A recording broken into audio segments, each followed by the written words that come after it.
வணக்கம். மீண்டும் உங்களை சந்திப்பதில் மிக்க மகிழ்ச்சி. ஜேர்னி வித் யோகி மாஸ்டர்ஸ் அந்த ஒரு காணொலியில நம்ம மீண்டும் யோகியார் தாசன், யோகி கிருஷ்ணாஜி அவர்களை வணக்கம். சந்திப்பதில் மிக்க மகிழ்ச்சி. வணக்கம் ஜி. வணக்கம். என்ன செய்தி கொண்டு வந்திருக்கீங்க சொல்லுங்க. இப்போ ஒரு சித்த வைத்தியனா நீங்க பரிணாமிச்சு பல காலம் ஆகிப்போச்சு. உணவு பற்றி நம்ம ஏற்கனவே பேசியிருந்தோம். போகர் அசைவ உணவு கூடாது அப்படின்லாம், இதுக்கு எவ்வளவு பாடுபட்டேன்லாம் சொல்லியிருந்தாரு. இப்போ உங்கள் பார்வையில உணவு பற்றி எது சிறந்த உணவு? அந்த ஆரோக்கிய உணவுல எது மிகுதியா உண்டா பரவாயில்ல, இல்ல இது நல்லதுதான், இல்ல இது குறையா இருக்கும் அப்படின்றலாம் நீங்க எத வச்சு சொல்லுவீங்க? எப்படிப்பட்ட உணவு நீங்க ஆமோதிப்பீங்க? எனக்கு இதுக்கு பதில் கொடுக்கறதுக்கு அந்த அறிவு கிடையாது சுத்தமா. சித்திரங்க என்ன சொன்னாங்களோ அதை சொல்றேன். கடந்த 10 ஆண்டு காலமாக நான் உணவுல தீவிரமா ஆய்வு பண்ணி நிறைய உணவு சாப்பிட்டுட்டு வரேன். இப்போ ஒரு கடந்த 4 வருஷமா சோறை நிப்பாட்டி விட்டேன், எடுக்கிறது இல்லை. இங்க கோலம்புல இருந்தா காலையில 2 இட்லி ஒரு வடை, அவ்வளவுதான். அதோட நைட்டு பழம் சாப்பிடும். இடையில பசி எடுத்தால் பச்சை பேரு.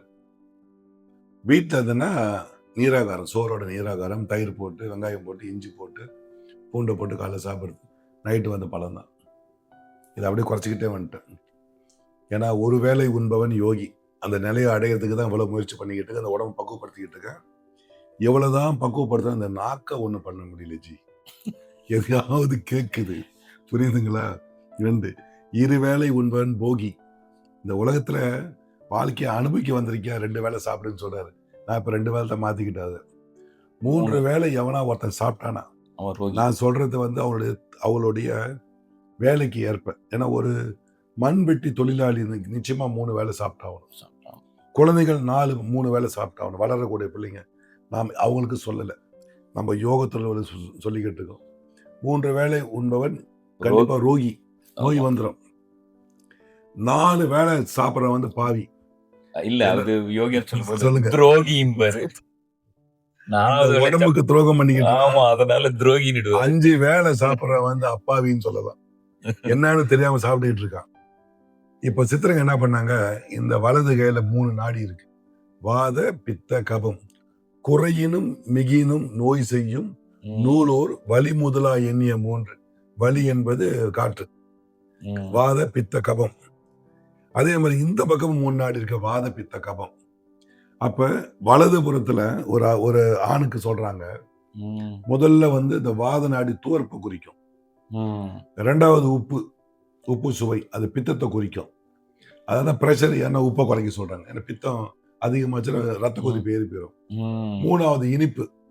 இந்த வலது கையில ஒரு ஆண் மகனுக்கு இந்த நாடியை வச்சு நீரிழிவு எவ்வளவு மோசமா இருக்கு அப்படின்னு பார்த்துடலாம். இது கபத்தை சேர்ந்தது.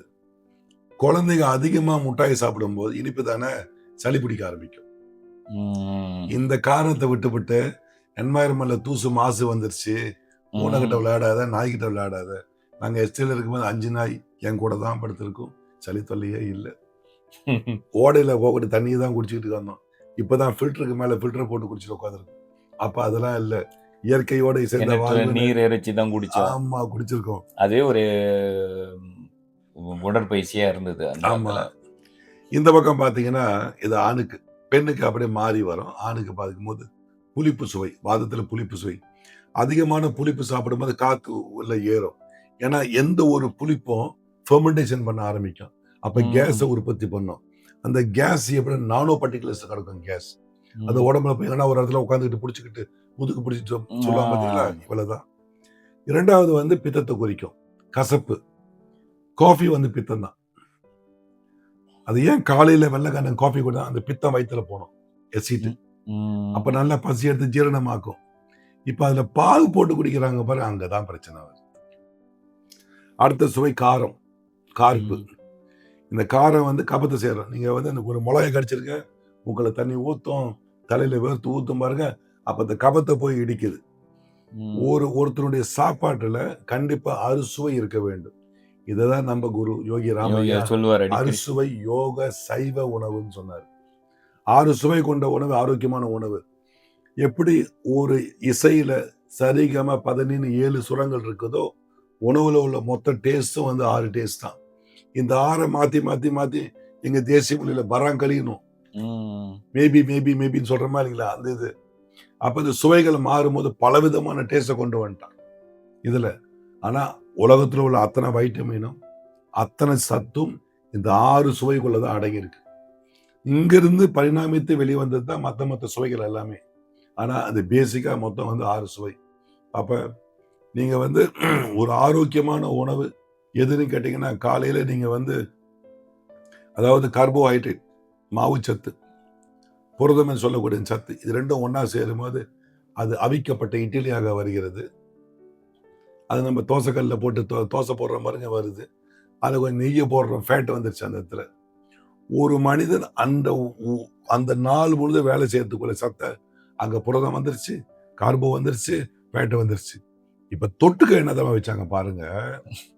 அந்த இடத்துல புளிப்பை கட் டவுன் பண்ண, அந்த தோற்பை வந்து கீழே மட்டுப்படுத்த தேங்காய் சட்னி வச்சாங்க. அதுல கொஞ்சம் காரம் இருக்கும். தேங்காய் இயற்கையாவே காரம் கொண்டது. தேங்காய் அது சுவை நம்மளுக்கு தெரியல. எப்படி காஃபி கசப்பு, சீனி போட்டோன்னு இனிக்குது. ஆனா அதோட பேஸ் வந்து கசப்பு தான். அப்ப தேங்காயோட பேஸ் வந்து அல்கலைன் பேஸ், அது வந்து காரம். ஒரு மலச்சிக்கல் உள்ள தினம் அந்த இவ்வளவு சாப்பிட்டா போதும் தேங்காய் பூவை அரைச்சி. மலச்சிக்கல் கம்ப்ளீட்டா சரியா போயிடும். மலக்குடல்ல ஏற்படக்கூடிய புண்ணும் அல்சர் இருந்தா அதுவும் சரியாயிரும். சொல்லிக்கிட்டே போலாம் தேங்காவை பத்தி. அது பெரிய ஒரு சப்ஜெக்ட். இப்போ இந்த சட்னியை வச்ச உடனே தொட்டுக்கன் சட்னி கரெக்டான காம்பினேஷன். ஆனா இப்ப என்ன பண்றான், புளிப்பிலே வந்த இட்லிக்கு புளிப்பிலே வந்த சாம்பாரை கொடுத்து 2 வாதம் அதிகமாகி வயிறு உப்பி வாதம் ஏறும். வாதத்துல இருந்தே கொழுப்பு உருவாகின்றது.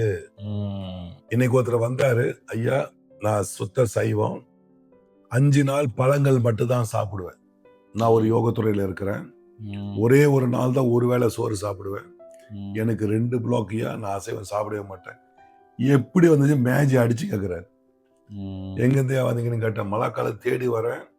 நான் யார்கிட்ட கேட்டேன், யாரும் சரியான பதில் கொடுக்கல. உங்களை தான் சொன்னாங்க, தான் வந்து கேட்கிறேன். 65 வயசு அவருக்கு. அப்ப நான் சொன்னேன், கொழுப்புல இருந்து வரக்கூடியது சில பிளாக் வரும். அதிகமான கால்சியம் சத்து உள்ள சாப்பிட்டோம்னா சில பிளாக் ஒன்று ஏற்படும். இது மதுல வரலாம், புகையிலையில வரலாம், மற்ற உணவு பழக்க கெமிக்கல்ல கூட வரலாம். இதெல்லாம் உங்களுக்கு இல்லை சரியானு கேட்டேன். ஆமாங்க. இந்த ஒரு படத்துல கேட்பான் தெரியுங்களா, கவுண்டமணி பார்த்தா வந்து கேட்பான், 100 வருஷம் வாழ்றது எப்படி, எதுவும் பெண் இது இருக்கா, இல்லை. அப்புறம் சிகரெட் பீடி பிடிப்பியா, இல்லை. அசைவம் சாப்பிட்டு, இல்லை. அப்புறம் என்ன இதுக்கிட்ட நீ 100 வருஷம் வாழணும்னு கேட்பான். புரியுதுங்களா? அவன்கிட்ட கேட்டேன், ஐயா இதுக்கு மீறி ஒண்ணு இருக்கு. நீங்க சைவத்துல கையை வச்சு நீங்க வந்து கட்டுப்பாடா இருக்கலாம். ஆனா மனம்னு ஒண்ணு இருக்கு. நீங்க வந்து சாப்பாடு நீங்க வந்து கவலை இல்லாம இருந்தீங்களா? இல்லையா, கவலையோட தான் வாழ்ந்துகிட்டு இருக்கேன் அப்படின்னாரு. ஒரு மனிதனுக்கு ஒரு உணர்வு ஏற்பட்டு அந்த உணர்வு தாக்கத்துல அவன் வந்து கவலைப்படுறான. சில பேருக்கு மூஞ்சி உம்முன்னு வச்சிருப்பாங்க பாத்துறீங்களா? இந்த தசையே அது அவனுடைய உணர்வை காட்டிடும் வெளியே. கையை இப்படி தூக்கணும், என்ன அர்த்தம், சண்டைக்கு வர போறான்னு அர்த்தம். இதான் உலகத்துல முதல் மொழி பாடி லாங்குவேஜ் தான் முதல் மொழி. இருதயம் என்பது எல்லாத்துக்கும் வந்து அது வந்து இயங்கக்கூடியது. பயம் வந்தா வேகமா அடிக்கும். ஒருத்தருக்கு வந்து ரொம்ப கவலையா அந்த மூச்சு இழுத்து விடுவாங்க பாரு, இந்த சரம் அவங்களுடைய குணத்தை காட்டிடும். சரணாடி இருக்க பாருங்க மூச்சு, அது வந்து குணத்தை காட்டிடும். கவலையை வாங்கும் போது உள்ள ரத்த குழாய் சுருங்க ஆரம்பிச்சிடும்.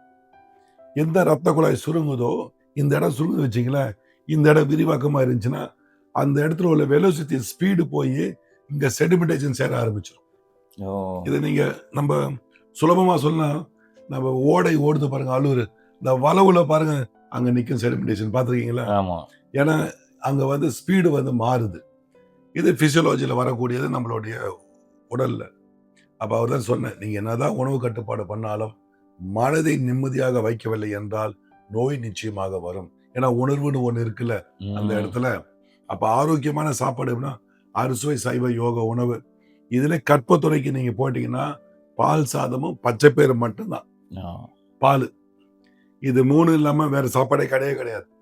இதை இதுல சாப்பிட்டு இப்ப நீங்க சொல்லும்போது அந்த பசும்பால் தான் குடிக்கணும்னு அவருடைய வரி நினைவு வருது. ஆமா. சித்தருடைய பாடல். ம். நொக்கையிலே அதாவது யோகம் பண்ணும்போது, "நொக்கையிலே ஆவின்பால் நித்தம் கொள்ளு, நோகாமல் அறை வீட்டில் இருந்து கண்ணு, தேக்கையிலே பௌரணியும் பஞ்சமையும் தோட்டு, தெளிவான சிராவணம் தீட்சை கொள்ளு, பார்க்கையிலே பஞ்சுபொதி தீப்பட்டா போல், பத்துமடா மாணாக்கா பலிதமாகும், சேக்கையிலே கமலஞ் சைத்தன்ய ஞானம், திறமாக 18 பாங்கிதாமே." கமல முனிவர் ஒரு 18 பாட்டு எழுதியிருப்பாரு. அதுல அந்த இது வரும். உணவுல வந்து அதாவது இரவு உணவுல வந்து முக்கியமா வந்து பால் சேர்க்கிறோம். பால், பசும்பால் தான். இங்கெல்லாம் எப்படி கிடைக்கும்னு தெரியாது இருக்குது. மலேசியால. விளைச்சல கிடைக்குது. இது சுவர்ண பூமி. எதுவுமே இல்லைன்னு கிடையாது. ஆனா இப்போ இந்த நகரத்துல வந்தவொடனே அதுல கொஞ்சம் ஒதுங்குது.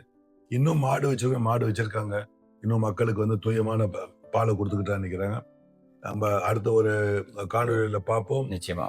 இனி வரக்கூடிய காணொளியில இன்னும் நிறைய சுவாரஸ்யமான சிதறல்களை பத்தி பேச உள்ளோம். இன்று இதுவரை நன்றி, வணக்கம்.